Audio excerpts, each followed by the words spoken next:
All right, welcome back. I don't know about you, but I could definitely do without the crowds at many of the tourist hotspots out here. And with the upcoming season being perfect for travel, I definitely love to enjoy a road, an island less traveled.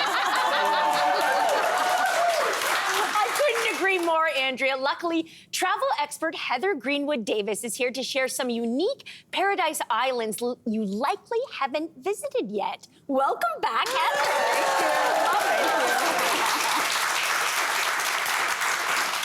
All right, so Heather, you have a lesser-known island in the Caribbean. Tell me a little bit more about this. Okay, so we're going to start with Nevis. So Nevis is the sister island to St. Kitts, and it is in the Leeward Islands. Wow. At the center of it, you've got Nevis Peak. You saw it there. It's a volcano at the center. A lot of people come to hike it. Wow. Definitely all-worthy. Beautiful. One of the places I think you should go right away is Sunshine's. So this is a beach bar. Sunshine sells the killer bee, and my advice to you is to not have more than 2 unless you have someone to walk you home. It is incredible. It's a rum punch, a little nutmeg, fantastic. You're also going to Nevis for Hamilton, of the US $10 bill, of the musical. He was born in Nevis. Oh, wow. So the museum is there. They've got the Nevis Botanical Gardens there as well. Fantastic, gorgeous property with orchids and tropical flowers. Beautiful. And just absolutely stunning. And then you're gonna head over to the thermal hot baths. So the Bath Hotel, these waters are 104 to 108 degrees Fahrenheit. They're said to cure whatever ails you. We'll see.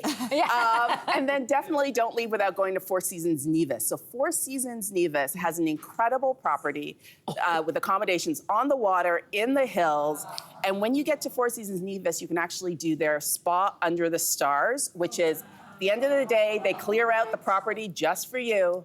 You get an alfresco meal, they take care of you, give you a massage, whatever, and then they leave you there for a few hours with your significant other. Oh, so, wow. Leave it at that. I went for a swim. I went for a swim.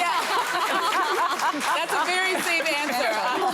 That was beautiful. I feel like I'm ready to leave. I don't have any more questions. Let's just go. Let's just go. But when I go on vacation, I like to enjoy the local food and have real experiences. My parents are from a small island called Grenada, so we have a lot of that, so I'm a little bit spoiled. But the next island I'm going to talk about, I've actually been there and I loved it. We're talking about Martinique. Yes, Martinique jewel in the Caribbean. has it all. Martinique is an overseas region of France, so they're speaking French there. They're using the euro there, so you're going to keep that in mind. And a lot of Quebec Canadians know it, but Canadians, the rest of us, probably haven't heard of it. So they've got everything, like you said, beaches, cuisine, history, but the whole island is actually also a World Biosphere Reserve. So volcanic activity, rainforests, waterfalls, you name it. As far as where you're going to stay when you get there, a friend of mine was recently there, and she's Michelle, and she suggested the new French Cocoa Resort. Okay. It's a wellness retreat. It's on the Atlantic coast and has all the luxury you're after. And in terms of things to do while you're there, so you're gonna start at Josephine's Bath. So Josephine's Bath, that Josephine of Napoleon's Josephine. Oh, wow. She, as a child, she was said to bathe in this area. It's a sandbar in the region, so you can take a boat tour out to this. Yeah. You can visit the Savane des Esclaves, which is telling you all about the enslaved people's history on the island, which is important. They've got markets at Fort de France. They've got a fantastic spa, La Ferme Attitude, which has got indoor and outdoor pools, you name it, and they have a rum trail. Interesting. Walk it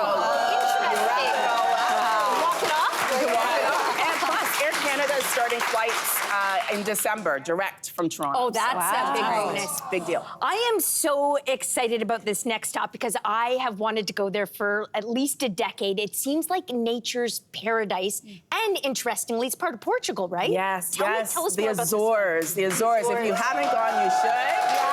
I'm with you. Portugal's my favorite.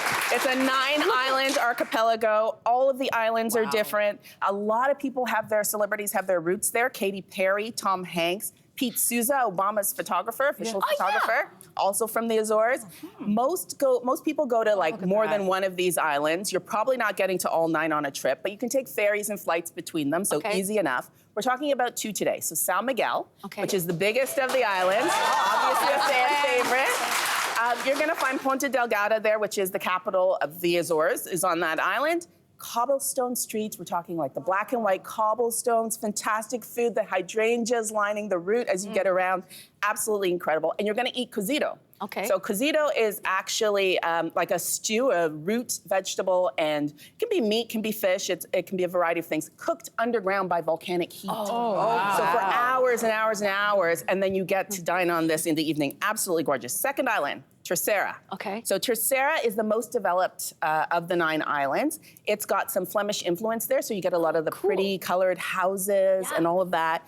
Black lava coastline, interior green space, and just absolutely gorgeous. This actually, fun fact, used to have an American Army base there, and at one point was the only place in the islands where you could drink a Coca-Cola. Oh, wow.